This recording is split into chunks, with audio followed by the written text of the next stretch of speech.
جێ خۆشحاڵیە بەشێک لە نووسەران شاعیران بەشێک لە چالاکیەکانی خۆیان بەنادەرەوەی وڵات بۆ ئەوەی کە کوردانی چاراوگەش لە بەرهەمەکانی ئەوان بێبەش نەبن. لە نوێترین کاریانە یەکێک لە شاعیرە هەرە دیارەکانی کورد ئەحمەد محەممەد توانی کە کۆرەکی شعری لە دەروی وڵات و لە چاراوگە پێشکەش بە کوردانی چاراوگە و بە کەسانی بیانیش بکات لەوێ. گفتوگۆکەم لەگەڵ بەڕێزیان لەسەر تەواوی سەردانەکان بۆ وڵاتانی دەرەوە و گفتوگۆشەکەین لەسەر کاری ئایندەشیان. مامۆستاگیان زۆر بەخێر بێ. سڵاو لێبێ. زۆر سپاس بۆ تۆ. دووسێ ڕۆژ بزانام گەڕاویتەوە. بەڵێ زۆر بەخێر بێیتەوە. چۆن بۆ ئەم بیرۆکەیە و بێگومان بیرۆکێکی زۆر تایبەتە تۆ بتوانیت بەشێک لە شعرەکانی خۆت پێشکەش بە کوردانی تاراوگە بکەیتەوە ئەوان زۆر کاتیان نەبێت کە لە کاتی هاتنەوەشیان بۆ کوردستان مەجاڵیوان نەبێگە بچنە لەو کۆڕێکی شعریەوە. من ئەلبەتە لە زۆر وڵاتی ئەوروپایە پێشتر کۆڕم کردووە و چالاکیم زۆر بۆ لە وڵاتانی ئەوروپایە. کۆمەڵی وێنەر جوانەکانی یەتۆبۆری و ئابیەفی سویدی و شارەوانی یەتۆبۆری ئەم کۆڕیان بۆ ڕێخستم. ئەم کۆڕە لە شاری یەتۆبۆری بووە چەنە کاتەکەی کاتی گەشتیاری بوو کە خەڵگە چوە دەرەوە لە شارەکە، بەڵامەوان ترس و گومانیان لەوە هەبوو کە قەرباڵخی نەبێت و کۆڕەکە نەبێت، بەڵام بە وتەی خۆیان بە ڕێکخەرانی کۆڕەکە و بەڕێوبەرانی کۆڕەکە و برادرانی ڕێکخراوەکە وتیان زۆر قەرباڵق بووە، کۆڕەکانمان بەو جۆرە نەبووە لە کاتی هاوینانە. ئەلبەتە من خۆشحاڵم کە کۆڕەکە سەرکەوتنی بەدەستێنا. من بۆ خۆشم لەگەڵم ڕێکخراوەیە ئەمە دووەم جارمە کە کۆڕی شعری ئەنجامەدەم. پێشتری لەگەڵ ڕەوانشاد کاک دڵشاد ئەحمەد سەرۆکی ڕێکخراوەکە بوو میوانداری کردم. ئیتر ئەلبەتە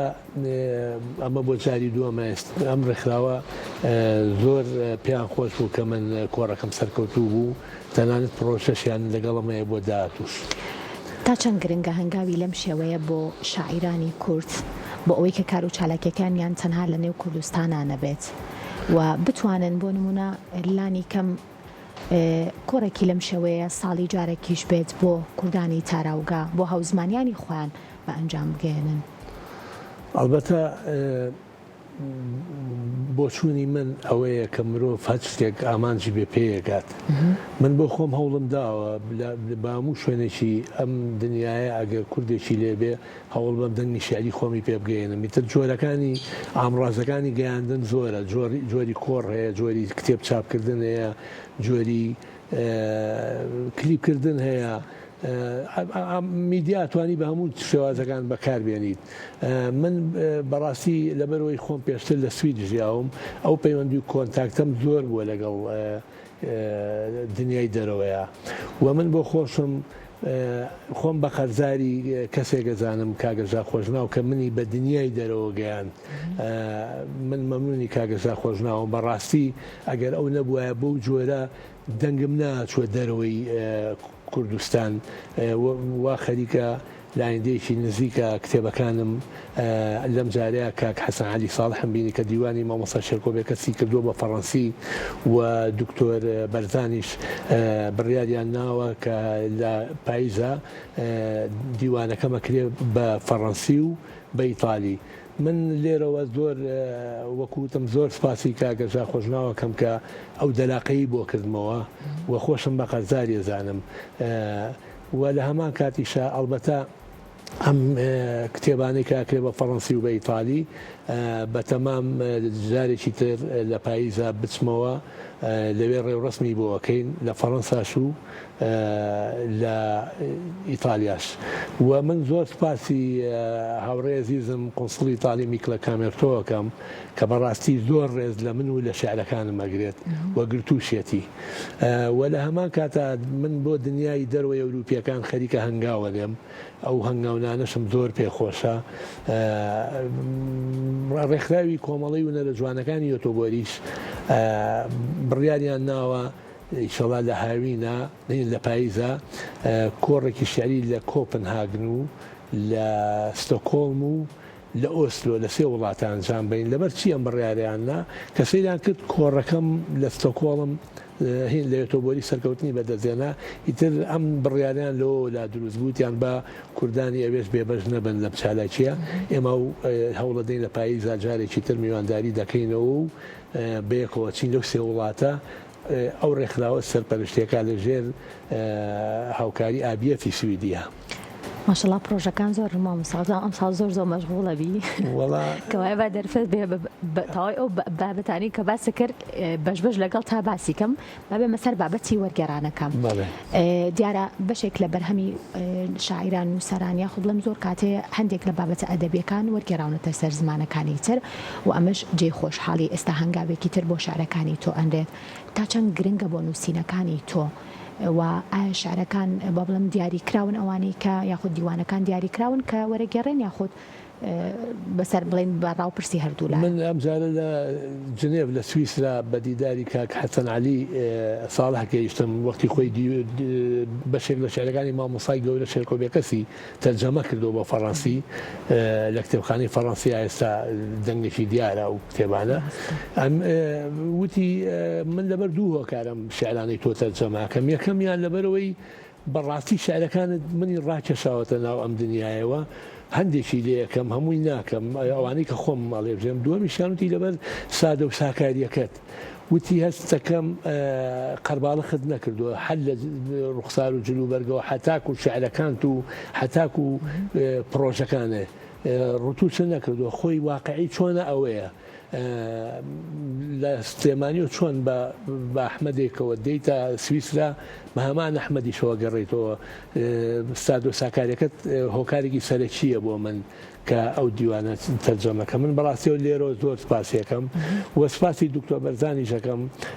لەگەڵ برادێکی تری کە لە ئیتالیا پەیوەندی کردووە و ئیشەڵا ئەوی نامیرکەیەکم لێکا بە ئیتالی وەکو وتم لەوێ ڕێوڕسمی بۆەکەین و جارێکی بڵاوێکینەوە کۆرە شارەکە لە ئۆتۆبۆری بەڕێوە چوو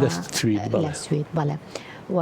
کۆمەڵک شارێ پێشکەش کرد بەم خۆشە باسێک لە شارەکان بکەی کامانەت هەڵبژارد ئەوانن کە کراون بە گۆرانی ئێمە هەموو یادگاریمان لەگەڵی هەیە من زیاتر ئەو شارانم پێشکەش کرد کە کرابوون بە گۆرانی دواتری شانێ شاری تازەم خوێندەوە بەڵام لای خوێنەران و لای میوانان زیاتر ئەو شعرانە تامەزرۆ بوون کە بیرۆریان لەگەڵیا هەیە ئەوان زۆر تامەزرۆییان لەگەڵ و شعرانە بوون کە کراون بە گۆرانی لەبەرەوەی ئەو گۆرانیانە خۆی بۆ خۆی بیرەوەریەک و یاد و خۆشەویستێکی لەگەڵ دنیای ئەوانە دروست کە دوعانی جەسا لە دنیای غوربەت ئاژین بەڕاستی پێویستیان بەو ئێوارەیە زۆر بوو ئەگەر تەماشا بکەین مشتاقێکی زۆریان پێوە دیار بوو بۆ ئەدە بەڕاستی من ڕێز و خۆشەویستیم بۆ هەموو کوردێک لە کوێیەکە بەڵام بەڕاستی کوردانی ئەوروپا هەر هیچ نەبێت فێری زمانی و ئەو وڵاتارێکە چێتاوێت زمانێکی ترەزانێت لە چاو ئەو زمانی ئێرە بێلەوە کە ئەکسەری زۆربیان زمانی عەربی فارسی یا تورکی کە ئیش دەگەن لەگەڵم نەتوانێت ئەوان ڕوئیا و دنیابینینیان زۆر جوانترە لەو کەسانەی کە دوورن لە زمانی ترەوە تێکەڵ نابن بە زمانی تر بەڕاستی ئەوان زیاتر ئەدەب دۆستن زیاتر جیاوازیەکانەکەن زیاتر جوانی و ناشرینی جیاکەنەوە دیارە سوشال میدیاکەت ئەکتیڤە باشە مامۆستا ئاگاداری بەشێک لە هەواڵەکان و لە سەفەر و لە تاوی چالاکیەکانی تۆین ئەوەی کە من بینیم یەکێک لە هونەرمەندە دیارەکانی کورد هونەرمەند میکایل لە سەفەرەکە تا بینیت و بێگومان بەشێک لە شارەکانی تۆشی کردو و بەشێک لە هونەرمەندەکانی تر بە گۆرانی هیچ پرۆژێکی تر هەیە لە ئایندەیە هەندێک کاتێ وێنەکان خۆیان ئەدوێن بەچەند کاتی ئێمە پرسیارمان لە دیدارەکانمە زیاتر پارچێک ڤیدۆمانەکە لەگەڵ کاک کەمال محەممەد لەگەڵ کاک چیا مەدەنی لەگەڵ کاک میکایل پارچێ ڤیدۆمانەکە وەکو خۆشەویستی و هاوڕێتی و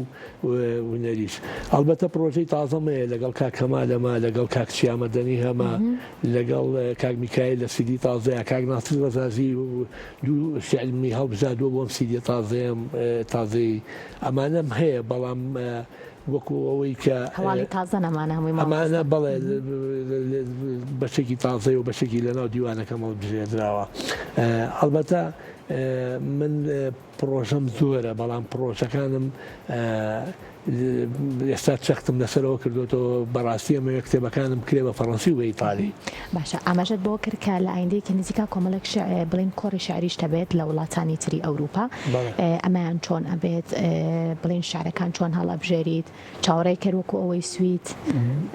کوردانی تەناوگە پێشوازی بکەن بەنیازین کۆمەڵی هونەرە جوانەکانی کورد لە تۆبۆری بۆ مەکات بێگومانین لە پاییزێکە ئەگەر ئیشەڵا بۆم بگونچێت هەڵبژاردننی شعرەکانیش من دایمە لەو شعرانەوە دەست پێکەم کە خەڵک و خوێنەر و بیسەر بیرەوەری هەیە لەگەڵی لەبەرەوەی خۆشترین وەبیرهێنانەوەشە و بەو کەسە دەڵێم ئەم شعرانە مڵچی منن چکە بەداخەوە لەگەڵ ڕێزم کە هەندێک لە پەنجەی دەست تێناپەڕەن پرۆسەیری پیجەکانیان کە شعرەکەی مندانێت و ناوم نانووسێت ڕۆژانێکی ئەمانە هەمووی جاکەمە و قسەی ڕاستەوخۆی لەسەرەکەم و بە ڕاستەوخۆش دەچمە ناو ئەو پرۆژەیەمەوە کەیتر پێیان ڕاگرم. زۆر باشە بێگومانەوە مافێکی خۆتە و نووسینەکانی خۆتن و ئەمە حەقی خۆتە بەڵام ئاماژەت بۆ کرد کە بەشێک لە هونەرمەندان کە وایەمە چاوەڕێی بەرهەمینوی بەشێک لە هونەرمەندانە وین کە ئاماژەت پێکرد دیارە لە زاری خوان و دەزاری تۆیە کە شعرەکە هی بەڕێستە بەس پێم خۆشە باسێک لە شعرەکان کە چۆن شارەکانت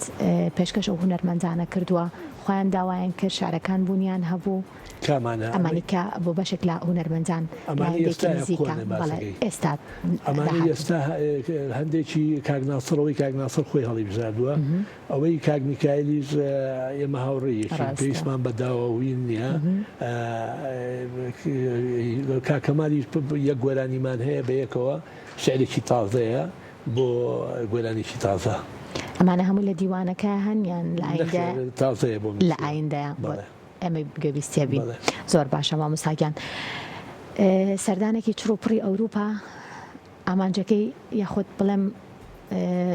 هەر ئەمەنە بوو یاخود بابەتی تر شتی لەگەڵ کۆڕەکەمە خۆشحاڵ بووم کە سەردانی لە سویسرا سەردانی گۆڕی چالی چاپلنم کرد ئەی بۆ من بەڕاستی دەمێک بووە بێ سپاسی کاک سۆران نەبی یەکەم کە ئەو دەرفەتەی بۆ خۆستمەوە و بردمی بۆ سەر گۆڕەکەی و بۆ ماڵەکەی و ئێساکە مۆزەکە چکە من مناڵ بوو من پیاوم شەیدای شتەکە هونەرەکەی بووم و ئەم پیاوە گە بە کورتی ئەم پیاوە داکی لە برسا مردووە خۆی لە ژیانێکی زۆر برسێتیە بەڵام دواتر ببی بەو پیاوە دەوڵەمەە ناوبانگدارە گەورەی هەموو دنیا شانازیت پێوە بکە بەبێ ئەوەی وشەیەک بڵێ هەموو دنیاش لێ وشەیەکیش بڵێت ڕاستە مامۆستایان زۆر خۆشحاڵ بووم لەم بەشێ پرۆگرام لەگەڵمان بووی ئەگەر شتێکی تر هەیە ئەگەر هەواڵێکی تری نوێژ هەیە بە ئەوش بزانین ڕاستیدا ئەو کتێبانم لە بەردەستا ئیشەڵا کاریان تیاکەم ئیشەڵا هەواڵی نوێتریش بوو هەر لە تەلەڤیزۆنی کورسات و لە مەگەزینەوە زۆر سوپاس بۆ بەڕێز مامۆستا ئەحمەد محەممەدی شاعیر کە لەم بەشێ پرۆگرام لەگەڵمان بووی زۆر سوپاس بۆتە دووبارە بەخێر بێ مامۆستاگیان.